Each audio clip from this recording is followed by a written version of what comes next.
ashre hakore et divre hanevoa hazot ve ashre shomeyaha shomerim kehol hakatovpo kikarov hayom. Sambatra izay mamaky simieny ny teny ty faminaniana ty ka mitandrina izay voasoratra ato anatiny fa antombotra ny andro. Veata Daniel setom hadevarim vakatom hasefer ad et kets. Ary ianao Daniel dia haorinao ny teny ka asio tomboka seny taratasy mandra-piavy ny andro farany. Hariza Iona na apokalipsy amin'ny fomba fijery judaisme mesirim iarana amin'ny Bera Cohen mal ar judaisme mesirim.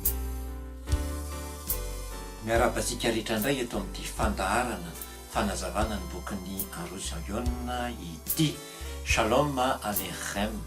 Ny finoana judaisme Madagasikara Mesirim sy ny Malar Bera Cohen no miaraka amintsika amin'ity anio ity. Ity fandaharana ity dia mampiseho ny fomba fijery judaisme ny bokin'ny apokalipsy. Mazava loatra zava-baovao ho antsika izany. Amafisitsika foana fa isika dia tsy pakatahaka noho izany dia mahaliana anao ny mahita ny zavatra lazainy eto satria zava-baovao zany.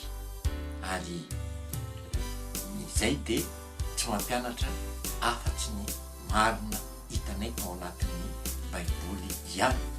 Ary original izany fampianarana izany tena olana mantsy raha mampianatra efa photocopie mamino resaka no tafahoana aminao. Noho ny fahatezeran'ny sasany amin'ny fahamarinan'ny fampianarana etsika eto dia misy miezaka manaratsy antsika any rehetrarehetrany. Nisy anareo nahita an'izany fanaratsiana izany nangataka anay mba hamaly ka dia hamaly izany fanaratsiana azy zany zao eto amin'ity fandarana ity. Zao valiteniko voalohany, tsy misy hitako izany fanaratsiana izany na iray azy, sady tsy mandany andro no tsy mitady ijery izany ny tenako amiko dia fahadalana zany. Faharoa, na dia mahita an'izany fanaratsiana zany aza dia tsy hamaly satria za tsy mpiady aman'olona. Elohima ihany no ka amaly raha misy tokony hovaliana. Fahatelo, ny fandiniana ny tenin'ny Elohima no ka hifotorantsika eto fa zay fanaratsiana aleo any satria raha aratsiana isika dia satria misy mahatsapa izany fa tsara isika. Matoa manaratsy ihany koa ny olona dia satria zanak'ilay mpanaratsy izy ary tsy manana atao afa-tsy ny manameloka olona ny asany. Tsotra ny prinsipa apetratsika. Ny sarety tsy maintsy mandalo. Zay ihany. Raha ny fahamarinana ny toerin'ny olona dia mamaly ara-baiboly isika. Ankoatr'izay tsy misy antony tokony hitenenana. Faefatra, raha olona anangana fiangonana no mampiorina ny finoany eo ambonin'ny fanaratsiana olona dia fahadalana ny fivavahany ary adala ireo rehetra izay manaraka ny olona toy izany. Na izany ary anefa dia isaorako ihany ianareo izay nanome vaovao ary dia makasitraka anareo. Efa eto amin'ny fanazavana ny bokin'ny Ariza Iona larana fahapolitsika amin'ity anio ity ka dia manasa anao anaraka ny fandarana hatramin'ny farany.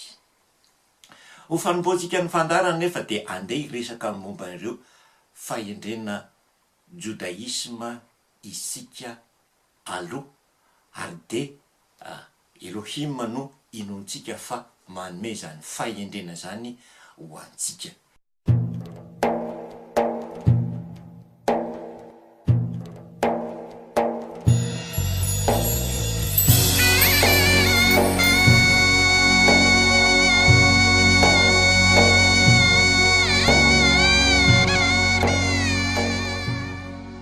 Ny fahendrena ho resahantsika amin'ity anio ity dia ny fahendrena larana fa 20.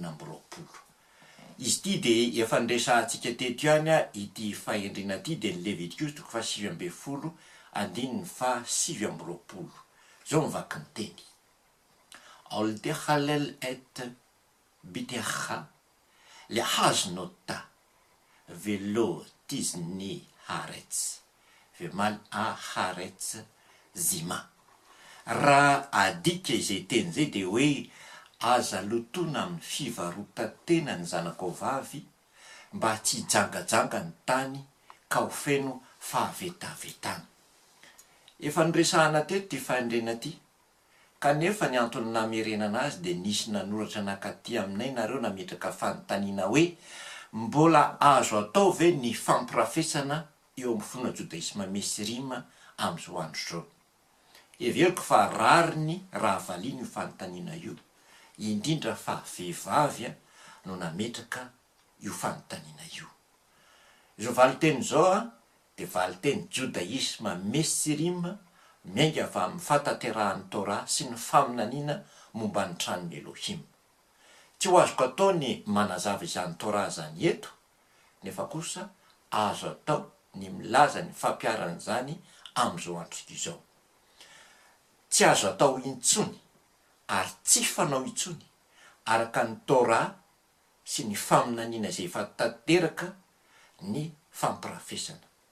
Ekena fa talohan'ny fanekena vaovao de nisy izy io nampirafy mivoaka ny Elohim, ekena fisiany zany ary tsy fahotana izy io noho ny firafitry ny fanekena no anton'izay zavatra zay.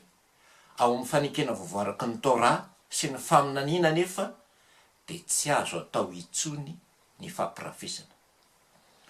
Misy tokoa lehilahy sasany miditra ho judaista satria te hampirafy vady. Judaisma hafa idirana fa tsy ny judaisma misy rima. Satria ao amin'ny judaisma misy rima de tsy misy intsony ny fampirafesana vady. Faharoa manaraka zany de tsy azo atao koa ao amin'ny judaisma misy rima ny mitahiry lehilahy ho vadiny zanakao vavy manginina ao an-tranonao. Noho ny hafetsena sy ny akamona mantsy de misy ray aman-dreny miazona lehilahy zanak'olona ao an-tranony amin'ny alalan'ny zanany vavy mba ho mpanampy amin'ny fampidiram-bola ao an-tranony. Tsy fisehoana natao, tsy vody-ondro naterina. Mazava loatra tsy misy fisoratam-panambadiza zany, nefa de tazonina ao an-tranony ray aman-dreny razazavavy ilay tovolahy ary manampy amin'ny famelomana azy menakavy. Fahotany zany, zany no natao hoe fampijangajangana zanakavavy. Ratsy noho ny fampirafesana izany. Na tazonina ao an-trano ilay tovolahy, na tsy tazonina ao an-trano, rehefa asaina mikaramy mba hanome vola ho fanampy amin'ny famelomana ny fianakavian'ny ilay zazavavy de fa fampijangajangana ny zanakavavy izany. Misy indray ray aman-dreny maniraka zanakavavy na ny vehivavy ao an-tranony mba hitady lehilahy irahana mba hakana vola, na hitady lehilahy manam-bola iarahana mba azahoana vola, ary de mamandrika olona araka izay azony atao ireny olona reny amin'izany. Misy mampirisika ny zanany vavy hiaraka amin'ny mpanam-bola eo an-tanànany. Misy mampirisika ny zanany vavy hiaraka amin'ny mpanam-bola ao amin'ny fiangonana misy azy. Misy mampirisika ny zanany vavy hiaraka amin'ny mpampiasa azy, lehibe ny mpampiasa azy. Ary de zany rehetrarehetra zany de fahotana, fampijangajangana zanakavavy avokoa. Zany rehetrarehetra zany de endrika hafa fampiarana ny fanirahana ny zanakavavy hijorojoro eny an-dalambe mba hivarotena. Fivarotatena miseho amin'ny endrika mihajahaja kokoa zany zavatra zany. Ny magaga de misy miseho mpivavaka ny olona, ny ray aman-dreny manao toy zany. Misy miseho mafana fo ao amin'ny fivavahana alehany. Raha tsy miseho mafana fo tokoa ve io moa izy, ahoana ny fomba hamandriany ny olona manam-bola ao amin'izany fivavahana misy azy zany? Zany no fomba hanafenana ilay fivarotan-janaka amin'ny fomba moderna amin'izao androntsika izao. Favetavetana io natrehany Elohima ny fivarotana zanakavavy na ny fivarotana vehivavy misy de favetavetana eo mason'ny Elohima. Nisy mpivady anankiray tanora de tanora nanahirana mihitsy fa miseho mahay Torah ilay lehilahy. Niafara tamin'ny fanakianana ny Cohen ny fisehoan'ny fahaizana Torah. Ny zavatra nanaitra taty aoriana rehefa tena niamafy le fanakianana, rehefa niamafy le fanakianana, hay mpivarotra vehivavy, mpivarotena ilay mpivady tanora miseho mahay Torah ary miseho mahay lalàna, ary tonga hatramin'ny fanakinana ny Cohen mihitsy, fanakianana ny Cohen mihitsy ny fisehovan'ny mahay. Nisy mpivady ray ihany koa teto Antananarivo, matanjaka de matanjaka amin'ny fanakianana olona, fitsikilovana fiainan'olona. Zay rehetra miresaka aminy de alainy feo atsokosoko avokoa. Mangarom-bava iroa, miseho mahay ary de miseho mahay Torah ihany koa. Gaga fa tsy menatra akory izy nivarotra ny zanany vavy roa be zao. Namidiny tamin'ny mpampiasa azy ny anankiray ary nampiasainy hitazomana tovolahy tao an-tranony ny anankiray. Niafara tamin'ny fanaratsiana sy fanenjehana olona zany toetra zany. Hoy izy ny fianakaviany mantsia hoe tsy magaga io zavatra io. Fitsangajagana tsy maintsy mefara amin'ny fanenjehana Cohen zay tsy makasitraka izany. Hoy aho am'le nametraka fanontaniana.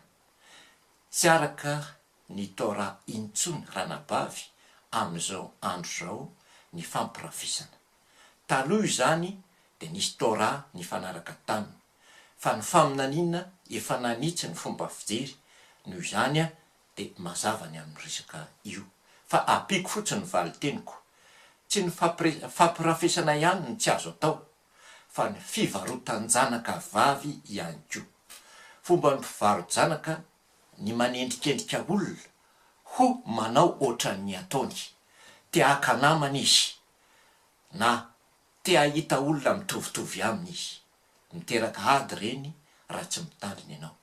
Tsy azo atao ny mivarotan-janaka vavy, tsy azo amidy ho fakana volan'ny lehilahy ny fitaovam-pananahany zanaka vavy, na iza ray mpianakaviana, na iza renim-pianakaviana, makasitraka ny vola raisina avan'ny fampiasana ny taovam-pananahany zanany vavy, de voaozona, ary voaozona mandrak'izay izy na inona fivavahany, na jodaista izy na inona. Everiko fa fahendrena ilaina ho atsika amin'izao andro zao zany fahendrena jodaisma zany, satria mahatonga ozona ho an'ny firenena ny fitombon'ny fahamaron'ny ray aman-dreny mivaro-janaka vavy sy mivaro-janaka amin'izao andro izao. Zay indray ny fahendrena jodaisma amin'ity anio ity. Hiditra amin'ny filazana sy fampafantarana ary dokam-barotra isika.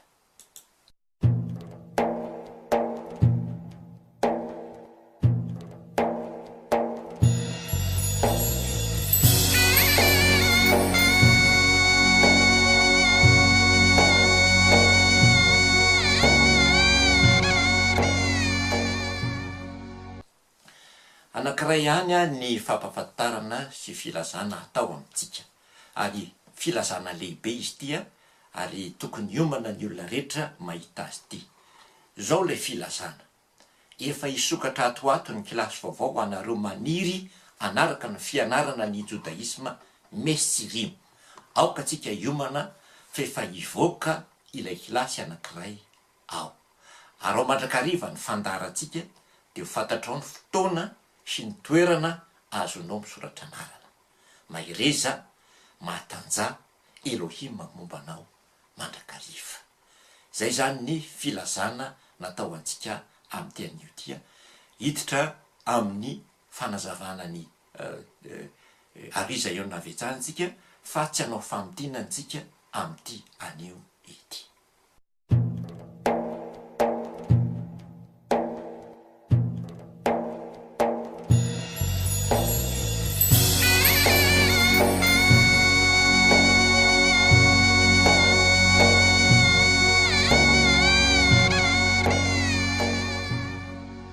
tonga eo amin'ny fanazavana ny bokyny Arizaiontsika amin'ny fomba fijery Judaisma Mesirima.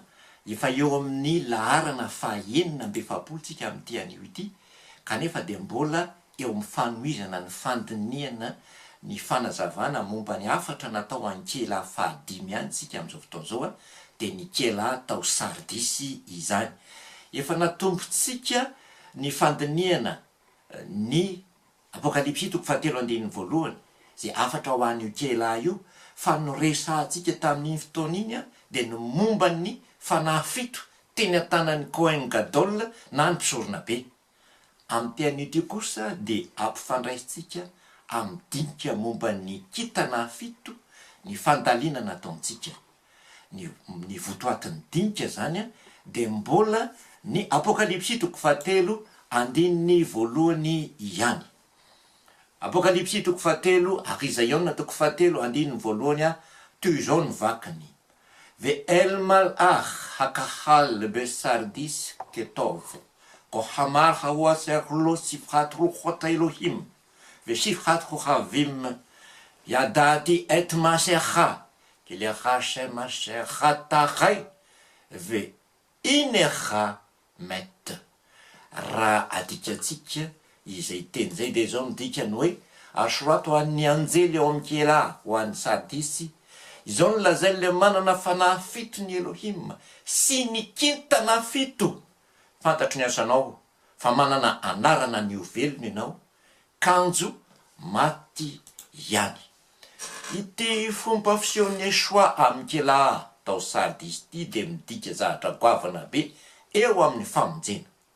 Mbola mafisitsika izy ity satria mahagaga, satria i Sardisy eto dia nahazo fanakanana mivaivay eo amin'ny afatra ho azy. Le faafatra mivaivay dia hoe manana ny anarana saika velona ianao nefa maty ihany. Zany hoe saika vavony zany nefa very ihany, saika velona nefa maty ihany. Very ny dikan'izany teny zany, saika vavony zany. Amin'io fahaverezany lazaina tamin'ny Sardisy io no nisehoan'ny Esoa amin'ny endrika mampiandraikitra ambony eo amin'ny fanatanterahana ny famonjena azy ity. Ny zavatra tsapa dia toy izao: saika velona Sardisy satria tao anatin'ny antsoina hoe kela fito izy, ary isan'ny kela zay nanirahana, isan'ny kela zay nanahirana any Elohim ka nikarakarainy tamin'ny alalan'ny Kohen Gadol na nikarakarainy tamin'ny alalan'ny mpisorona be. Tsapa kosa nefa fa very ny kela tao Sardisy satria niala tamin'ny rafitra natsangany Elohim. Ny fisehoan'ny Kohen Gadol teo aminy ho mpitazona ny fanahy fito izay iraka makany amin'ny tany rehetra dia midika fa tratra ny fampianaran-diso n'ilay vehivavy janga i Sardisy. Midika zany fa na dia tokony ho voavonjy aza izy dia very ihany, na dia tokony ho voavonjy ary izy dia very ihany. Ny fisehoan'ny Kohen Gadol zany na ny mpisorona be eo aminy ho mpitazona ireo fanahy fito zay natao ho iraka makany amin'ny tany rehetra dia midika ho fanitsiana ny fampianaran-diso tafiditra teo amin'ny Sardisy. Ny fampianaran-diso tafiditra teo amin'ny Sardisy ka mahatonga fahaverezana ho aminy dia ny fandraisany fampianarana, fampitombona nisan'ny apôstôly na fampitombona nisan'ny salaha zay araka ny fampianaran'ny vehivavy janga taingina Bibidi. Dia ireo apôstôly na salara in'ireo ray no manjary iraka makany amin'ny tany rehetra avy amin'ny Kohen Gadol na avy amin'ny mpisorona be. Misy blasfémie mitranga zany na misy fangalarana fahefana mitranga zany amin'ny fandraisana fampianarana io. Dia ny fisian'ireo olona misoratena ho apôstôly na misoratena ho salaha 7 sy ny manaraka ka mandrava ny asan'ny Kohen sady maka ny fahefana nomena ireo fanahy eny an-tanan'ny Kohen Gadol zay natao ho iraka makany amin'ny tany rehetra.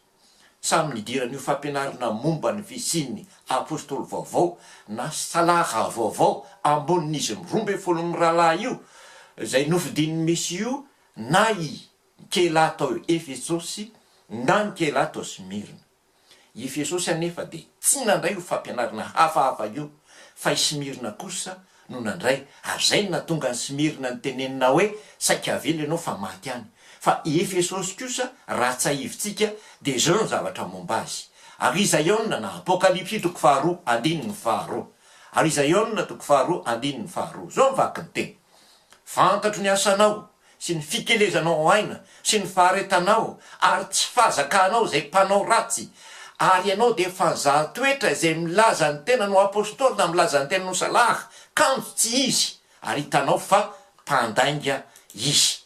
Zany hoe eo amin'ny andiny io de mazava fa ny fampianaran'ilay vehivavy janga amin'ny alalan'ny famotehana ny mamlehetiko anima no saika nampidirina atao Efesosy.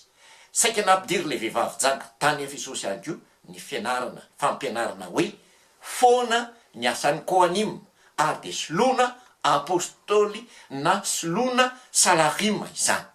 Midika zay fampianarana zay fa mitombo n'isan'ny salaha na tombo n'isan'ny apôstôly, fa tsy mijanona 12 arak'ireo nofidin'ny Mesia akory, ary tsy miverina mandray ny andraiky ny tsony ny Cohen na ireo koanima, fa efa ny vahoaka rehetra no Cohen arak'ilay dika teny ny nina novana. Ahoana moa momba zay dika teny ny nina novana zay? Andeha aka ohatra raitsika, andeha aka ohatra tsika amin'ny fampianarana nampidiran'ilay vehivavy janga ity, satria tokony ho azotsika tsara ny fanazavana. Ny dika teny voalohany nina novana de ny Apokalipsy toko voalohany andininy fahaenina. Andeha hojerentsika izany. Apokalipsy toko voalohany andininy fahaenina. Reo misy teny anankiroa ampitahana, ny anankiray teny Hebreo ary anankiray kosa dika teny malagasy. Zao nivakin'le teny Hebreo: ve anetsar va yahaso tanu le mamlechet kohanim, le menamena io le hoe le mamlechet kohanim, l'Elohim aviv. Ajanoko atreo le vaky teny. Izay teny zay de nadika dika teny malagasy hoe sady efa nanao antsika ho fanjakana de mpisorona ho any Elohim ray. Sady efa nanao antsika ho fanjakana de mpisorona, fanjakana dia mpisorona. Io menamena io le teny hoe fanjakana de mpisorona. Eto zany ilay teny hoe mamlechet kohanim de nadika hoe fanjakana dia mpisorona. Eo nanaovantsika fanamariana, satria io teny Hebreo hoe mamlechet kohanim io de efa hita tao amin'ny Baiboly taloha io fotoana io.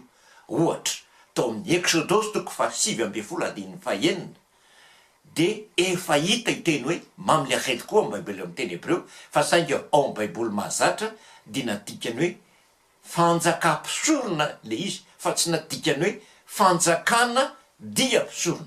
Tsy mitovy izany dika teny zany. Andeha jerentsika zay zavatra zay. Exodosy 7:20. Zao ny eo amin'ny teny Hebreo: ve atemti shuli mamlechet kohanim goy kadosh ele devarim aser tedaber el bnei Israel. Raha adikatsika zay teny zay de hoe dia ho fanjakam-pisorona, zay le mamlechet kohanim, fanjakam-pisorona, sy ho firenena voatokana ho ahy ianareo. Ireo teny reo no lazainao amin'ny zanak'Israely. Nataontsika menamena eto hoe mamlechet kohanim, nataontsika menamena ihany koa ny dikiny hoe fanjakam-pisorona. Dika zany fa tsy mitovy amin'le teo aloha. Ao amin'ny Baiboly dika teny zany de ahitantsika fa misy dika samihafa ny teny hoe mamlechet kohanim. Ny dikany eo amin'ny Exodosy de hoe fanjakam-pisorona. Zay zany ny dikany voalohany, zay midika hoe ireo mpisorona na ny Cohen no mpitatana. Fanjakam-pisorona no zany ny mpisorona na ireo Cohen no mpitatana. Ny dikany faharoa kosa ao amin'ny Apokalipsy toko voalohany andininy fahaenina de nanao hoe fanjakana dia mpisorona.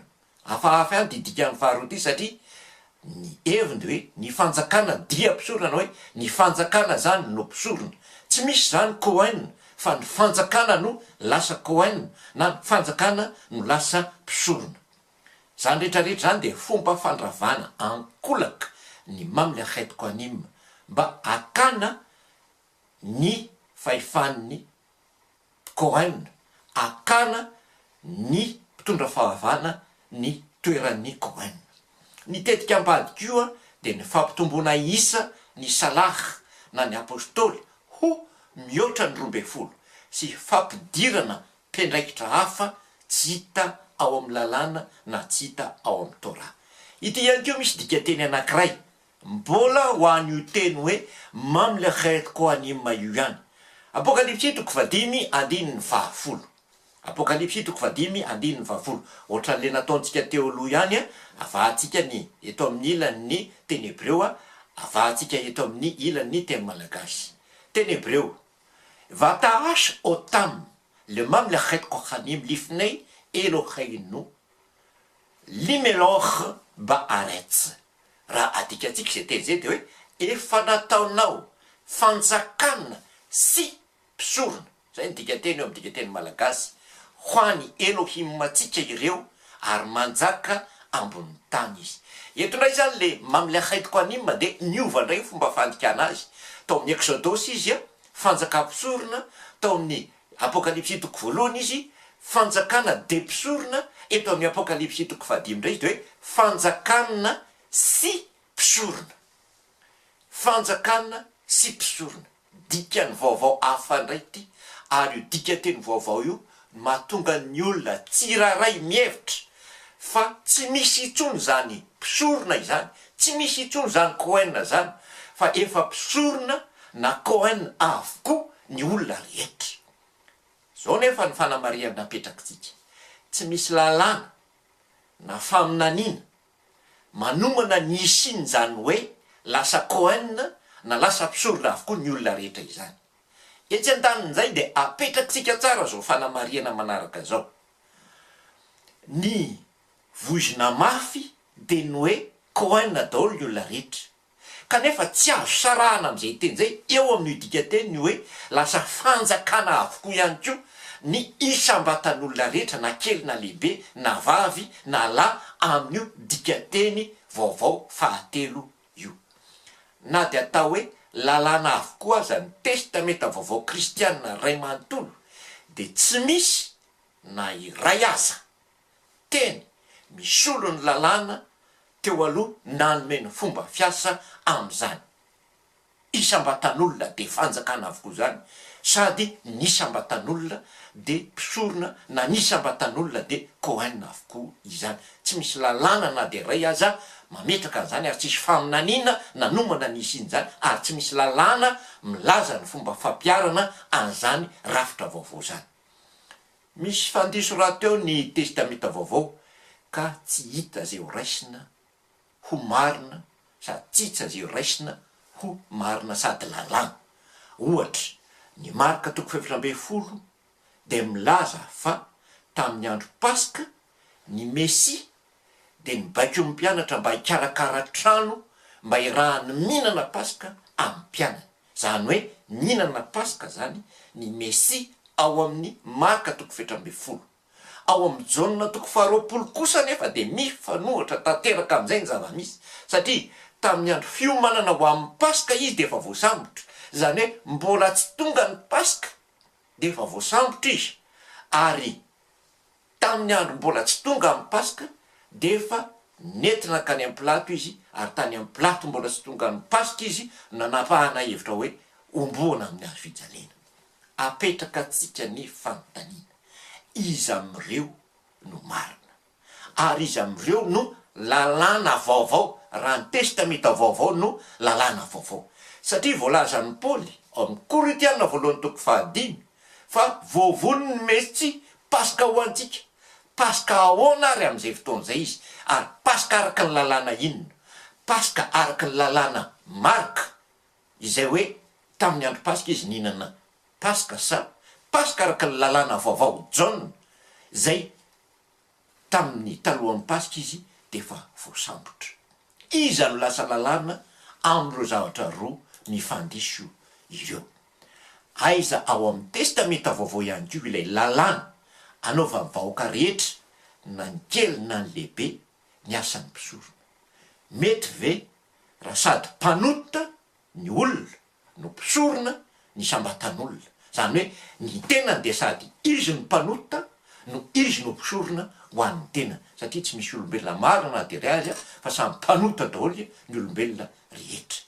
aiza zay lalàna vaovao zay sa tsy maninona ny manantona amin'ny fahasasahiana tsy misy lalàna amin'ny tava tsy misy sarona araka ny fampirisian'ny fampianaran'ny paoly fanatonana tsy misy lalàna fa manantona sasa amin'ny tava tsy misarona araka ny fampianaran'ny paoly misy ny fandravana am'le retiko anima amin'ny alalan'ny dikateny avy amin'izany zavatra rehetra zany nefa tsy misy kosa fananganana zavatra hosolony saindaron'ny satana zany tetika fampitsangajangana avy amin'ilay vehivavy mitaingina bibidia izany araka ny bokyny apokalipsy de tsindrinitsika fa tsy foana ny maminy aketiko anima mitoy ny fisian'ny kohanima ny lehibean'ny kohanima de ny kohen gadol na ny mpisorona be misy ihany koa nefa reo mpisorona araka ny tora sy ny faminaniana rehetra tsy ny vahoaka kory no ampidirina kiso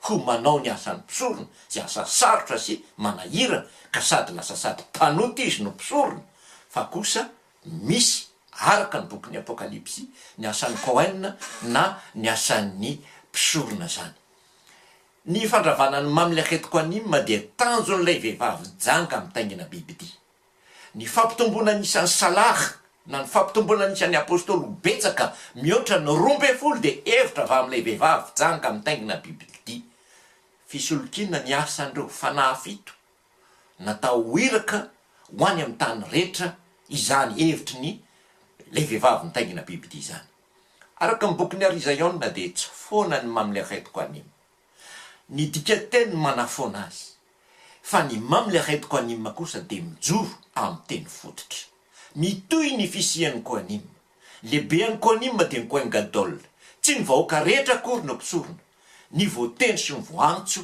amin'izany ihany araka ny tora sy ny faminaniana ihany no manao ny asan'ny kohen na ny kohen ary izay no isehony Esoa eo amin'ny kela tao Smirna miseho toy ny kohen gadol miasa eo amin'ny fanaovanjiro miazona ny kitana fito ny zava-miafy ny kitana fito no manamarina izany zao le afatra ao amin'ny ho an'ny kela tao Smirna apokalipsy 7:1 ampiseovantsika tsara n'ilay hoe kitana fito ve el malakahalbe sardis ketov ko amar hahoaserlo siv ha ruchota Elohim ve siv ha keravim zany hoe raha adika zay teny zay de hoe asoraty ho an'ny anjely ao amin'ny kela any sardis izao no lazain'ilay manana ny fanahafitony Elohim sy ny kitana fito manana ny fanahafitony Elohim sy ny kitana fito miariary eto zany zao le hoe manana kitana fito teo tsika miresaka le hoe fanahafito azao ndray zany tsika miresaka le hoe kitana fito Esoa kohen gadol miazona fanahafito tananakavanany azo ndray izy aseo hoe miazona kitana fito manana fanahafito de miazona kitana fito eo amin'ny tananakavanany araka ny afatra ho an'ny sardis de miseho zany amin'ny kohen gadol miazona kitana fito azy ny Messia ny mpisorona be manana kitana fito de efa hitatsika tao amin'ny apokalipsy 1:1-7 apokalipsy 1:1-7 fa ny ovakintsika de ny apokalipsy 1:1-10 sy ny manaraka zao mivakiny teny nanao hoe zay zavatra hitanao de soraty eo amin'ny boky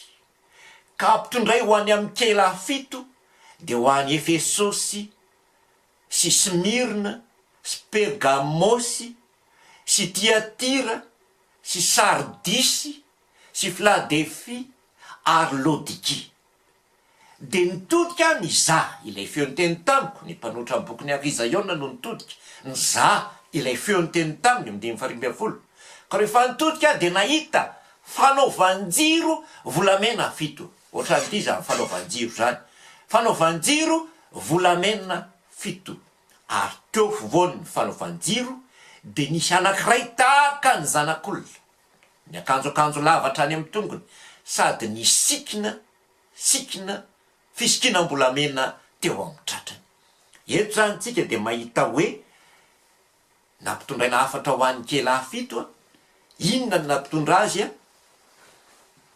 ny zanak'olona Yeshua Cohen Gadol io a izay miasa eo amin'ny fanaovan-jiro za fanaovan-jiro zany de ao amin'ny efitra voalohany ao amin'ny tabernakely na ao amin'ny tempoly no misy azy noho zany ny Cohen Gadol rery no afaka miasa ao araka ny Torah mario tsara fa Yeshua mpisorona be zany io eo io satria tsy misy afaka miasa eo afa-tsy mpisorona be rery any Yeshua mpisorona be na Yeshua Cohen Gadol eo voan'ny fanaovan-jiro fito io asehon'ny bokiny Arizaïon na asehon'ny bokiny Apokalipsy amintsika io toy izantsika le vaky teny teo a toko voalohany 5:1 sy 7:10 no anoizantsika azy ary ny tanakitana fito teny an-tanana kavanana izy ary ny sabatra maranitra roa lela ny voaka teo am-bavany ary ny tarehiny de tahaka ny masoandro mamirapiratra amin'ny heriny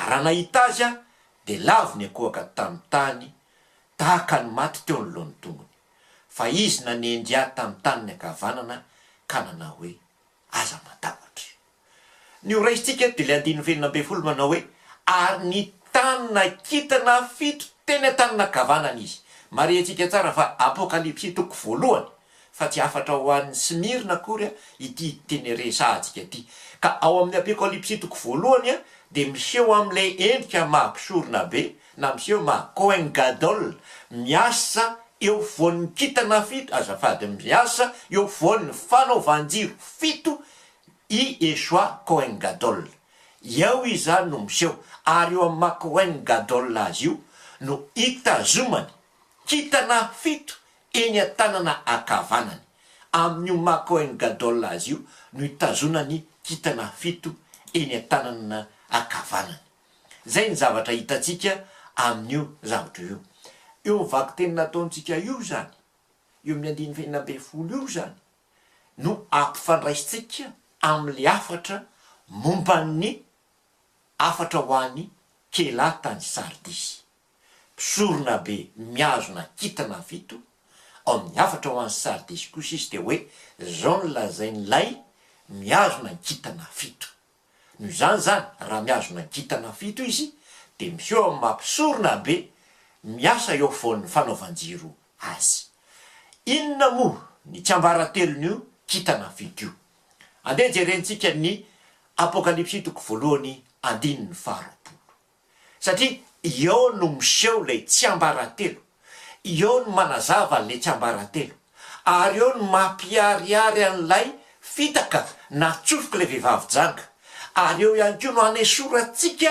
an'le hoe tsy mamile hetiko anima zany io fa eo no ametrahantsika hoe tena mamile hetiko anima marina tokoa io araka ty fanazavan'ny Apokalipsy toko voalohany 19 ity zao vaky ny teny eo amin'ny Apokalipsy toko voalohany 19 dia ny zava-miafiny amin'ny kitana fito zay efa hitanao teny an-tanako ankavanana sy ny fanaovan-jiro fito ny kitana fito dia ny anjely ny Kela fito ary ny fanaovan-jiro fito dia ny Kela fito nataontsika menamena eto le hoe ny kitana fito dia ny anjelin'ny Kela fito dika teny moa le izy eto ka de sarotsarotra ny mandray azy fa amin'ny teny hebreo le izy a de tsy ohatran'izay ny fomba filazany azy fa amin'ny teny hebreo izy a ovaketsika izy amin'ny teny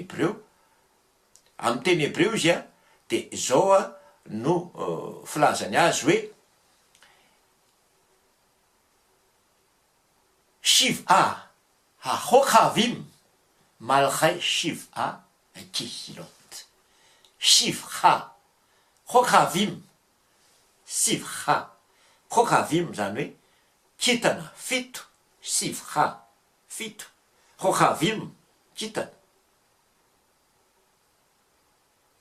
malchay shivha kehilot zany hoe malchay kehila shivha kelot malchay shivha kelot zay raha dika mahitsika de hoe ireo kitana fito izay malchay ny kela fito. Sivha hokavim, kitana fito, malhay sheva kehilot, dia ny malhay kela fito. Zany hoe raha ataontsika mahitsitsy kokoa zany le diateny de hoe ireo kitana, satria kitana fito le izy. Ireo kitana dia ireo malhay ireo kela.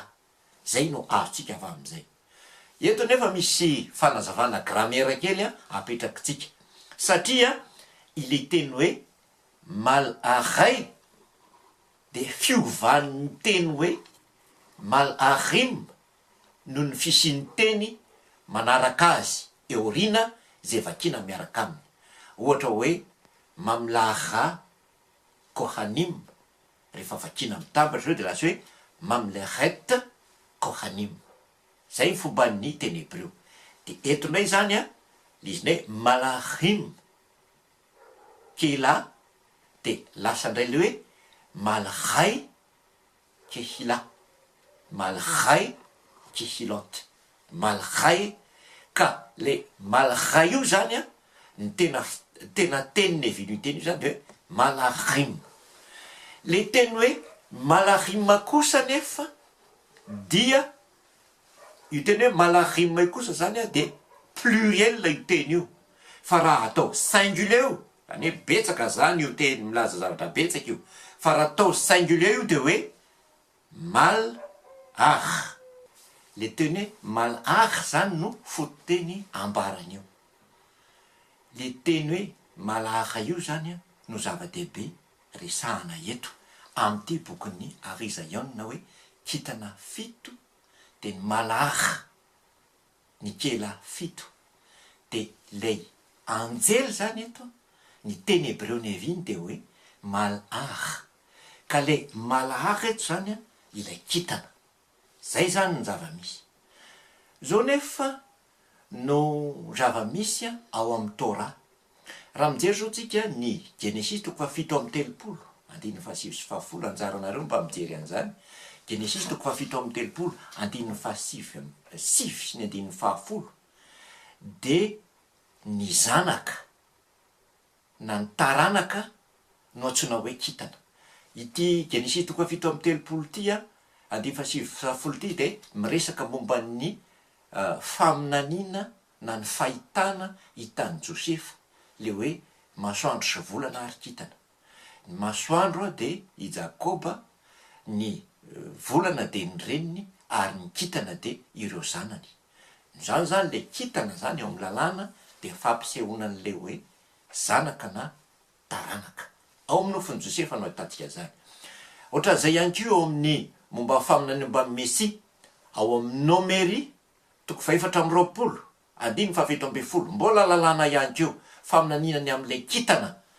De milaza koa faminaniana io fa i Esoa, ilay mpanjaka atenaina eo amin'ny zanak'Israely, de kitana avy amin'ny Jakoba, na hoe taranaka avy amin'ny Jakoba. Noho izany zany ny kitana de milaza taranaka olombelona. Ka eto ny bokin'ny Arizaïona milaza hoe kitana fito de ny malaha fito. Ny kitana zany de manondro olombelona na zanaka na taranaka araka ny Torah sy ny faminaniana.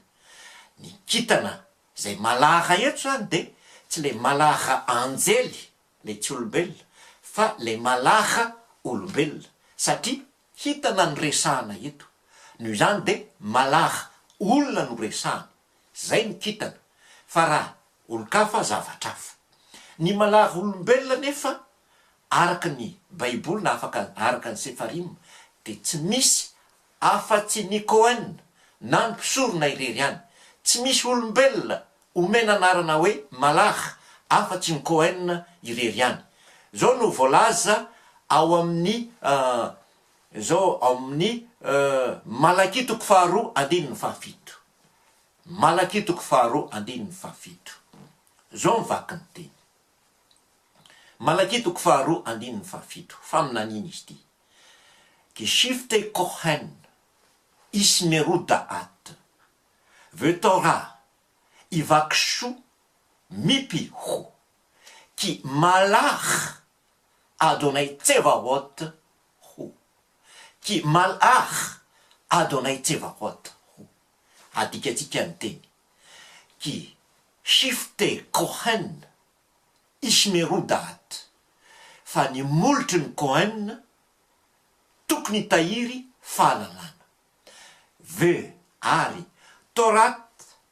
tora ivakso mipiho ary ny tora ary ny lalàna ho tadiavina eo ambavany ki satria malach iraky Adonai Tsevaot ho iraky Adonai Tsevaot izy eto zany amin'ity faminaniana ity ny olombelona atsona hoe malach de ny kohen am'ilay faminaniana novakitsika teo zany ambokiny Arizaïonna teo zany de ny malach de lazay mifakitana ny kitana nefa olombelona araha olombelona malach na kitana malach de tsy misy afatsy ny kohen noho izany zany ny kitana fito ena tanan'ny kohen gadol ny kitana fito eny a-tanan'ny mpisorona be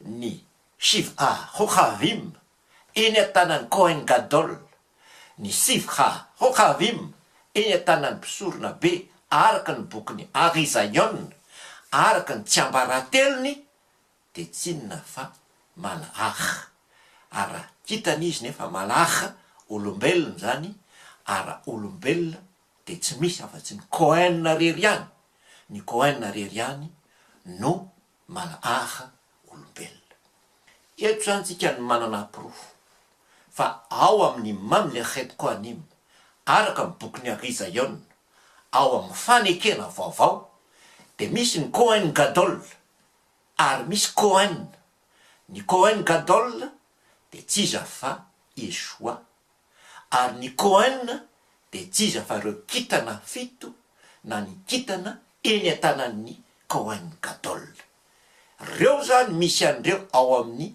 mamlechet kohanim ao amin'ny Brit Hadasha na ao amin'ny fanekena vaovao ary misy zavatra anankiray manelanelana an'ireo de tsy izy zany fa ny fanahy fito ny Elohim zay tsy azavaintsika zao ny momba azy kanefa fa nisy fotoana nanazavahantsika an'izay teto amin'ity fandarana ty tany amin'ny fandarana taloha hoe iza moa reo fanahy reo araka ny bokin'ny Salamo de nazavaintsika le dika teny tamin'izay fotoana zay a mila mijery an'izay fandarana tany aloha zany a isika amin'izay fotoana zay am'izay fotoana zay raha zay ny rafitra omeny ny bokiny Arizaïonna ary raha zay no ny ravana tao amin'ny Sardis mahadiso any Sardis ary zay no natonga Sardis saika velona satria nino any Elohim izy saika velona satria nandray ny fahamarina ambany Elohim izy nefa very satria nandrava n'lay rafitra famonjena zay nandrava ny rafitra ny famonjena zay natsangany Elohim ka natonga ny Yeshua kohen gadol nyseho teo aminy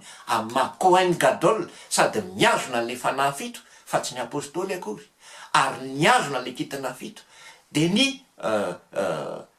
kohen fa tsy ny apôstôly akory ary zay natonga le fahaverezina teo amin'ny Sardis ka natonga ny afatra ho azy hoe saika velona ianao nefa maty any manoloana zay afatra izay de apetrakytsika tsara momba ny apôstôly na ny salach ny apôstôly na ny salach ao amin'ny fanekena vaovao eo amin'ny mamlechet kohanim de mijanona ho 12 ihany no isany fa tsy mitombo itsony ny vahoaka tsy tokony ampidirina kizo ka lazaina fa sady lasa mpisorona no lasa fanjakana lazaina fa lasa isam-batan'olona de mpisorona isam-batan'olona de fanjakana eo amin'ny fanekena vaovao zany de misy ny kohen gadol misy ny kohen ireo malach nareo kitana eny a-tanan'ny kohen gadol apetrakytsika tsara ny zavatra tokony ho fantatry ny olona mbola ilaina ho an'ny olona am'izao vaninandro zao ity afatra ho an'ny tsela tao sy mirina ity satria nitatra be nahazo vahaneran'izao tontolo zao io fijangajangana netin'ilay vehivavy janga io. Ny fahavoazan'ny kely atao Smirna dia mbola mahavo ny olona ankehitriny. Anka saika voavonjo ny olona satria mba nino any Elohima ihany, nefa very satria nanaraka rafitra tsy araka ny sitrapon'ny Elohima, nanaraka sain-daliny Satana, tafiditra ao anaty velam-pandriky Satana. Ny fiveran-tena ho zavatra, ny fanambony tena, ny fisehoanao mahay no anton'izany rehetrarehetra zany, hanka mora amin'ny Satana ny mamitaka olona toy izany. Ao ihany koa nefa ireo lipaefana, tsy manaiky fantaminana, tsy manaiky raha tsy lohany mandrakariva, ka rehefa tsy izy lohany dia manao fanakorontanana izy. Noho izany mora ny idiran'ny Satana. Ao ihany koa nefa ireo mpitaky izay ny filam-bola, ny filan-karena, ny filam-boninahitra no sarika azy anangana rafitra hafa anoerana izay natsangany Elohim. Ianao olon-tsotra no metrahako fanontaniana amin'ity amin'ity. Cohen na ve ianao? Mpisorona araka io Apokalipsy 5:1-10 io ve?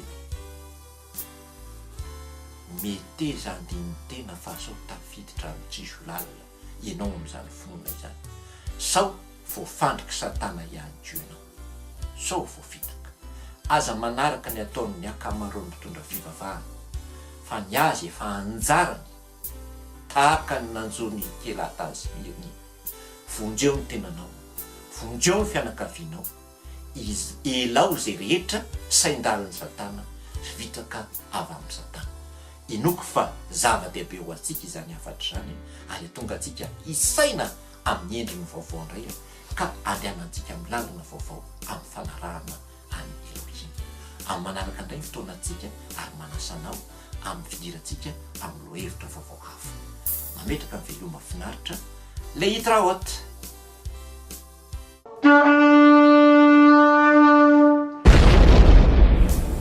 Ashre hakore et divre hanevoa hazot ve ashre shomeya hashomerim kehol hakatufo kikarov hayom.